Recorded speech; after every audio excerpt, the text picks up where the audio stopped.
Farbassi. La réponse favorable de certains responsables du parti est un acte de trahison.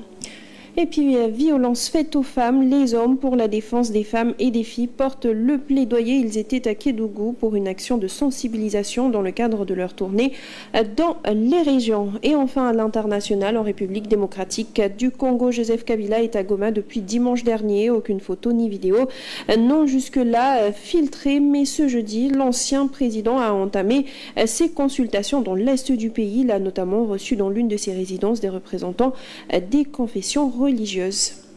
Voilà tout pour l'essentiel des titres. Le développement, c'est tout de suite.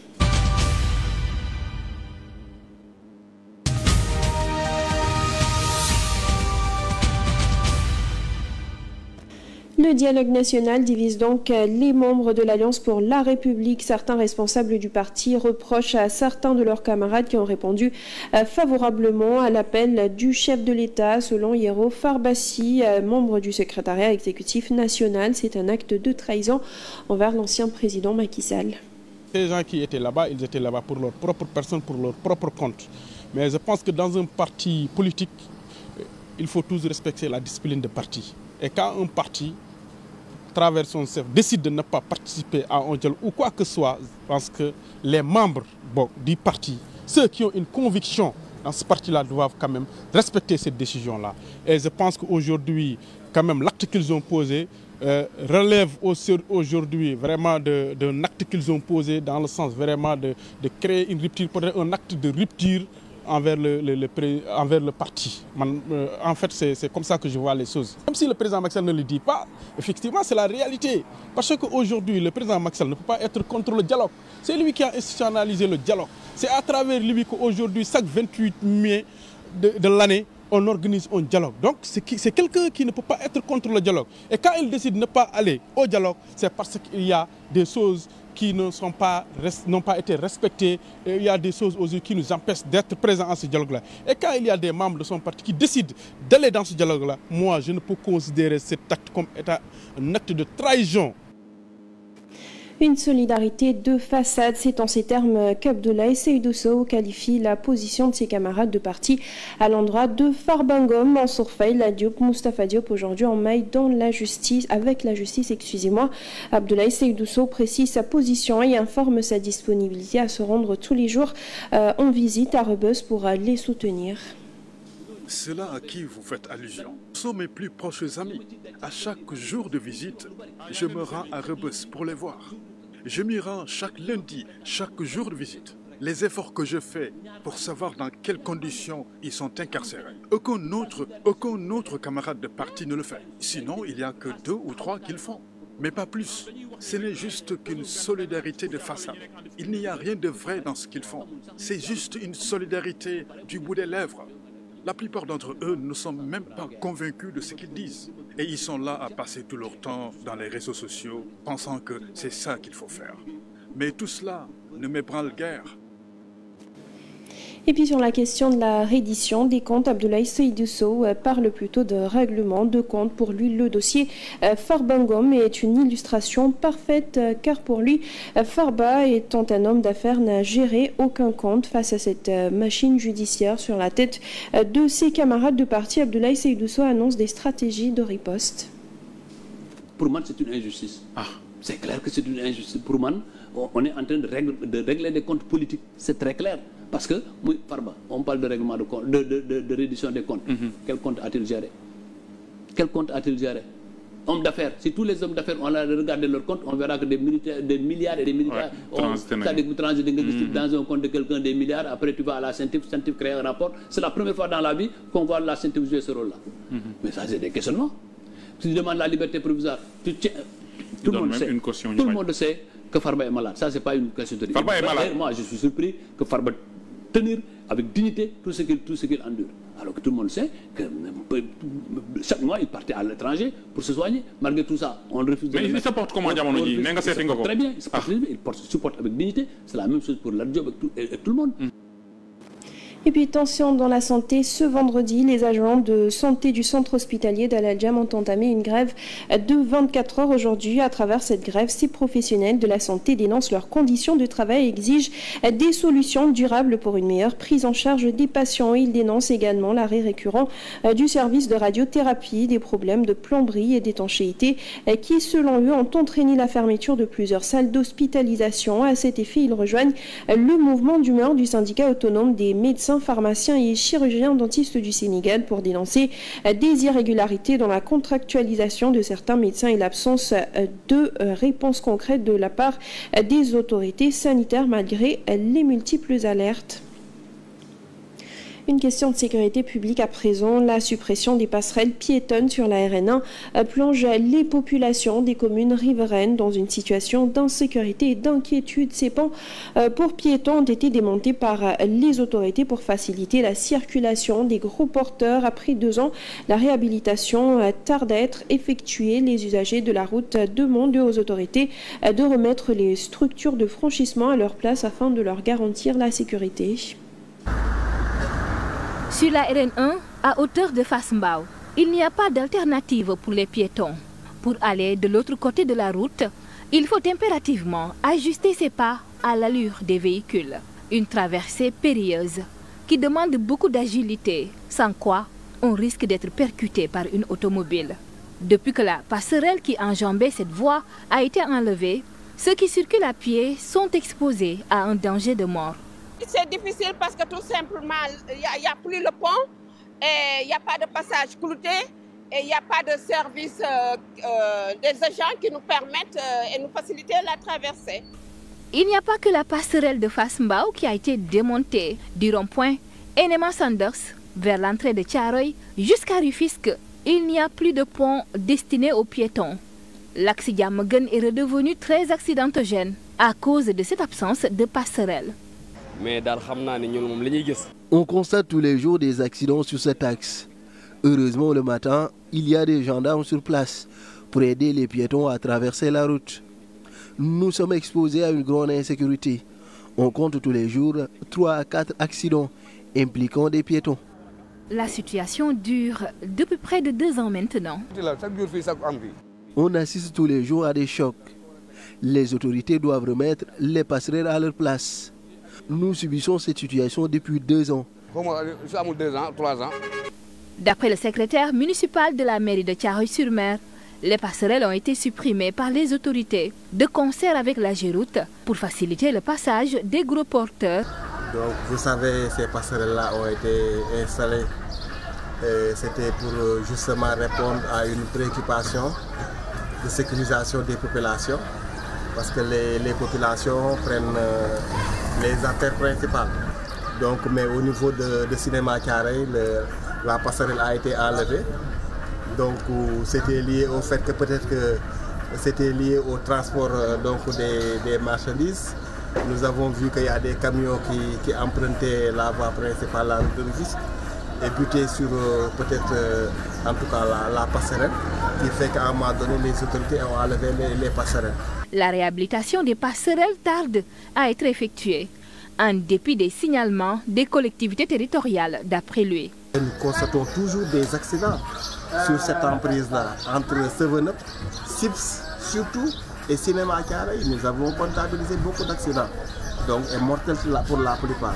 Ce qui veut dire qu'à ce niveau-là, le rétablissement de ces passerelles se trouve être vraiment une obligation aujourd'hui à l'attention vraiment de l'État du Sénégal. Il s'agit là d'une question de vie ou de mort. Des vies sont en péril et le pouvoir central semble négliger la gravité de la situation sur la RN1. Pendant ce temps, le ministre de l'Intérieur et de la Sécurité publique, Jean-Baptiste Tine, s'est rendu ce jeudi sur le site de l'immeuble de 3 étages en construction qui s'est effondré dimanche dernier dans la ville de Touba, causant la mort de 11 personnes. Face à ce drame, Jean-Baptiste Tine a promis que des mesures appropriées seront prises pour éviter que de tels accidents ne se reproduisent aussi bien à Touba que sur l'ensemble du territoire national. Le ministre a également évoqué un plan de développement de la brigade nationale des sapeurs-pompiers déjà validé par le chef de l'État. Et puis également cette actualité, Amadou Hott qui a donc subi une défaite cuisante lors de l'élection pour la présidence de la Banque africaine de développement. Il se retrouve troisième derrière Sidi Ould Tah, élu avec 76% des voix. Amadou Hott, de son côté, n'a récolté que 3% des suffrages. Matar Bari pour les détails. Sidi Ould Tah, élu président de la Banque africaine de développement au troisième tour du scrutin avec 76,18% des voix totales et 72,37% des voix au niveau régional. Il passe devant le Zambien Samuel Munzele Membo qui a recueilli 20,26% des suffrages selon les résultats officiels. Sidi Ould Tah devient ainsi le 9e président de l'institution panafricaine qui compte 81 pays membres, dont 54 pays africains. 5 candidats étaient en lice, dont Amadou Hott, l'ancien ministre de l'économie sous le régime de Macky Sall. Amadou Hott est arrivé troisième à l'issue du scrutin avec seulement 3,55% des voix. Malgré une défaite cuisante, Amadou Hott a tenu à féliciter son adversaire. Les actionnaires de la Banque africaine de développement ont décidé. Je valide Dr Sidi Ould Tah, président élu, et lui souhaite plein succès dans ce rôle de leadership vital pour notre continent. Je tiens à féliciter tous les candidats pour leurs efforts. Il a aussi manifesté sa reconnaissance envers le président Bassirou Diomaye Faye et le gouvernement sénégalais. Je suis profondément reconnaissant à l'endroit de son Excellence, le président Bassirou Diomaye Diakhar Faye, dont l'engagement personnel extraordinaire et le plaidoyer indéfectible tout au long de ce parcours ont été exceptionnels. Je remercie le gouvernement du Sénégal pour son dévouement indéfectible, son soutien institutionnel et ses efforts diplomatiques tout au long de cette campagne. Sidi Ould Tah a mené une campagne efficace grâce au soutien de son pays, mais aussi des pays comme la Côte d'Ivoire, la France et l'Arabie Saoudite. Une campagne qui lui a valu 72 des droits de vote africains. Le Mauritanien faisait face à la concurrence du Sénégalais Amadou Hott qui menait sa campagne sur les mêmes zones d'influence. L'échec de Amadou Hott a suscité de nombreuses interrogations. Elle résulterait, selon plusieurs observateurs, d'un faible soutien de la part de son pays qui aurait perdu son influence au niveau africain. Mais il révèle surtout la chute accélérée de la diplomatie sénégalaise. Amadou Hott était pourtant un bon profil pour la présidence de l'institution financière, étant lui-même ancien vice-président et ancien ministre de l'économie au Sénégal. Cette élimination d'Amadou Hott pour la présidence de la BAD n'est pas un exemple pour juger la diplomatie sénégalaise. Selon le docteur Ousmane Kébé, membre de PASTEF à Foundiougne, il estime que c'est un cas isolé qui n'entrave en rien la politique diplomatique du pays. Il affirme que l'ancien ministre de l'économie a bénéficié du soutien qu'il fallait de la part de l'État. Ça, nous tous, nous l'avons vu.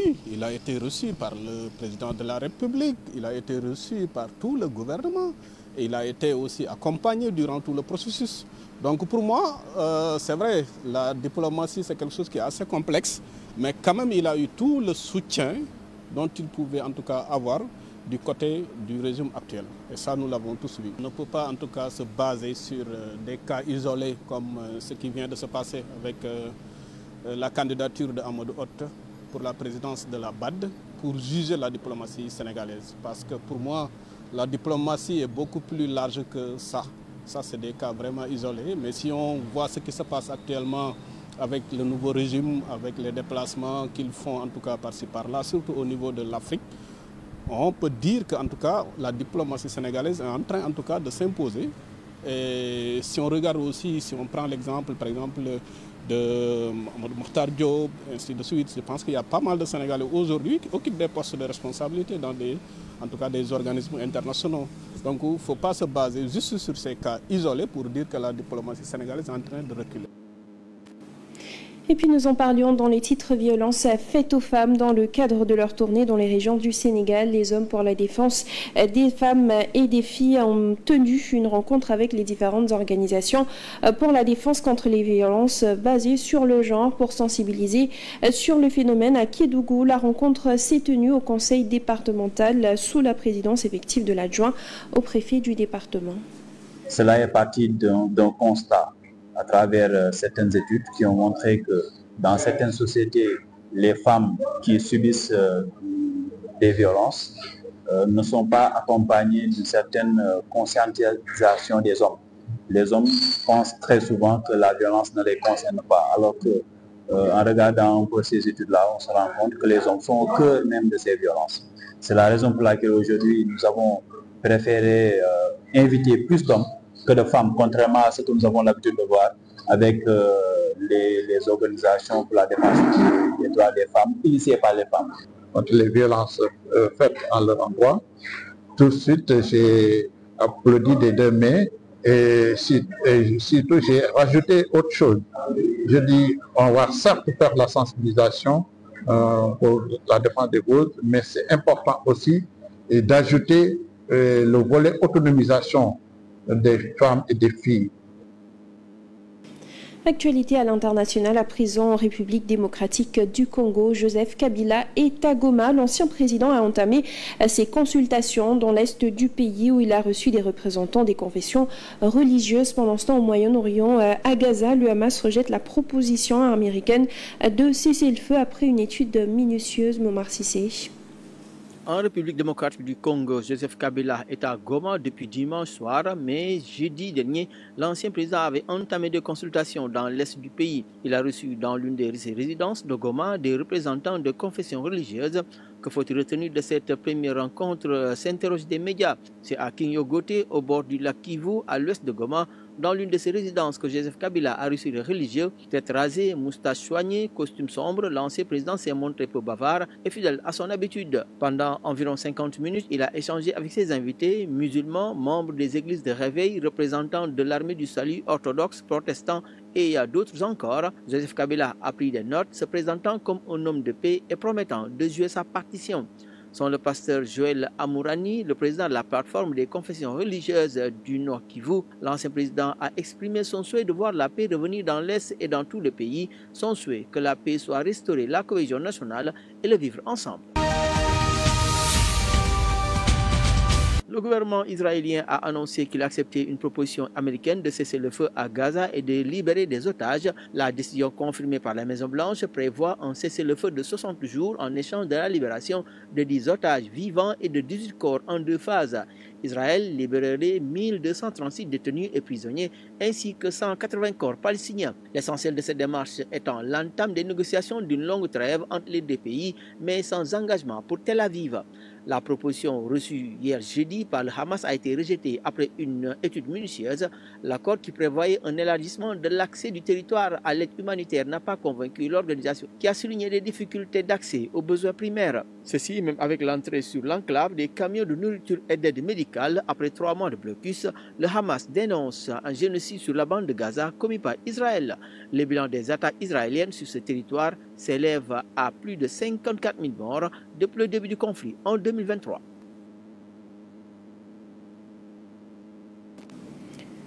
Et puis une note de sport très rapidement. L'équipe nationale féminine du Sénégal s'est qualifiée pour la finale du tournoi UFOA 2025 en s'imposant officiellement face au Libéria 1-0 ce jeudi. Longtemps accroché, les Lions ont trouvé la feuille grâce à un pénalty transformé par Absatou Malado Diallo.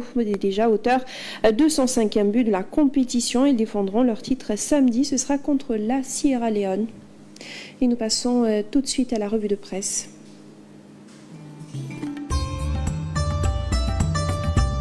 Bonjour, nombreux sont les journaux qui sont revenus sur la défaite du candidat du Sénégal Amadou Hott à la course pour la présidence de la Banque africaine de développement. Le Peuple quotidien écrit que c'est une nouvelle défaite de la diplomatie sénégalaise. C'est le Mauritanien Sidi Ould Douta qui passe devant Amadou Hott. Le quotidien L'Info voit dans la défaite de l'ancien ministre Sénégal de l'économie, du plan et de la coopération le symbole d'un recul diplomatique du Sénégal. Amadou Hott, arrivé 3e à l'issue du premier tour, n'a pas pu tenir face à la concurrence au second tour, largement remportée par le Zambien Samuel Mounzele Maïmbo et le Mauritanien Sidi Ould Douta est le nouveau président de la BAD jeudi à Abidjan en Côte d'Ivoire. La parle de BAD émotion autour d'Amadou Hott dans un jeu de mots bien senti pour insister sur la déception, pouvant prévoir côté sénégalais après un échec qui, selon le journal, interpelle sur l'efficacité de la diplomatie sénégalaise. Ce que le quotidien résume en ces termes: BAD News à Abidjan. C'est un final triste mais prévisible pour Hott, dont la défaite est considérée comme un nouvel échec diplomatique retentissant à l'opposé de Nouakchott Tchok, qui a réussi à placer son candidat à la tête de la BAD grâce à un lobbying intense de sa machine étatique.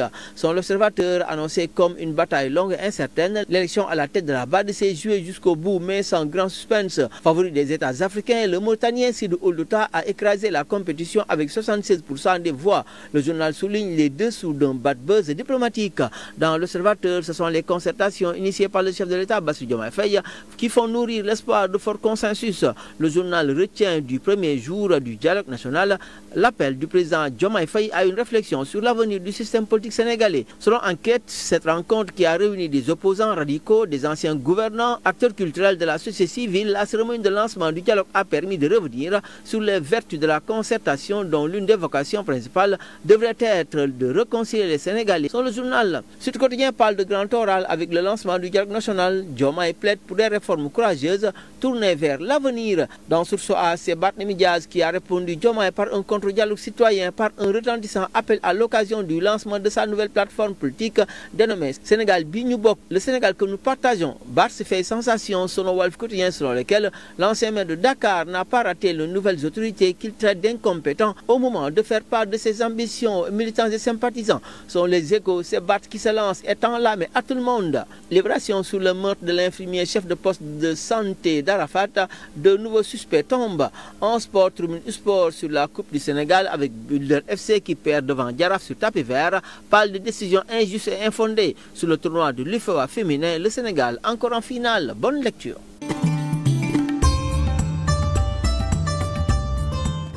C'est la fin de ce journal. Merci à vous de l'avoir suivi. À 14h, vous avez le Wolof. Merci, bonne suite de programme sur la 7 TV.